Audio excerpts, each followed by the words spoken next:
Sisi tukiwa viongozi wa Jubilee, wakati tulisunga 2012, 2013 tukiomba Wakenya kura, tulisema ya kwamba tunataka tuwafanyie Wakenya kazi. Tukarudi 2017, tukasunguka, tukafungua mabarabara mingi, tukafanya hii kazi yote inaendelea mpaka sasa. Mimi nataka niseme hivi. Maneno ya BBI hii imekuja katikati yetu.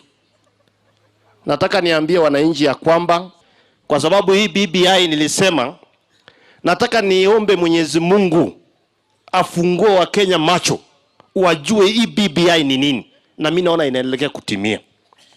Wakati tulipiga kura 2013, sisi wote tulipiga kura tukijua Uhuru Kenyatta ni rais, deputy president ni deputy president. Niliona juzi wale watapeli wanaza walita press conference wakasema ati tunataka William Ruto resign, sijui tunataka William afanye nini. Mimi nataka niwaambie, ile kiapo tulikula kule Nakuru tukasema hatutaki tena damu imwagike.